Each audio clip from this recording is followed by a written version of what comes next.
And thanks for joining us on this edition of Perspectives on Signature TV. My name is Linus Aleke. The public perception of the fight against corruption by EFCC in the country is our topic for today. We're on the street to hear from Nigerians what their thoughts are on this issue. EFCC actually are doing a very wonderful job, but in another way around, people will look at it as selective. But to me, fighting corruption is not an easier thing that you can do it within 1 day or a month. And the problem with fighting corruption, initially the way Buhari presented it, the president, the first step, he made a mistake.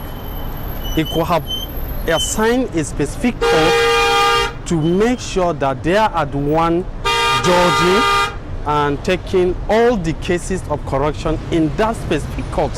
See, yeah, EFCC is doing a good job. They are doing a good job, but I think there is this area they are not doing well. There are people who I will say they don't touch. There are people who are untouchable in this country. There are people in this administration who have done more grievous things, and EFCC behaved as if they don't know about them. But if you were in the previous administration, or you're a member of PDP, they will come hell on you. To some extent, they are trying, but all this look at the issue of many people that they have said they apprehended. What is the story? We didn't hear anything again. Most of them, they say they collect this money, they collect this. Have they persecuted anybody to court of law? Have anybody been put in prison? Look at people in many places. I was in Israel not too long ago.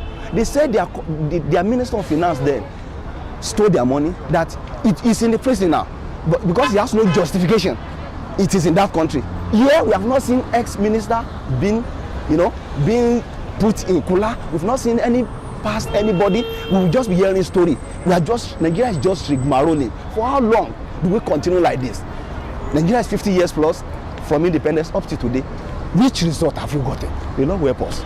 Corruption is most, disease. Something that can destroy human, human image, especially as Nigeria as a giant of Africa. I think it's supposed to be very, very, proactive. The youth to throw a heavy support to the EFCC, because from my own perspective, as I said earlier, they are trying, you understand, but they still have a lot of effort to put, you understand, so that they can achieve what they are trying to do. I think they are in a haste, and when you ask me why are they in a haste, they are in a haste to do their master's bid. And why do I say they are in a haste to do their master's bid? I don't understand a situation that one is arrested, kept in the coolers before you begin to do investigation. Ordinarily, or the way it is done in other crimes, is that an investigation is carried out over time, and having been sure of the evidence that you have gathered, you now go after the suspect.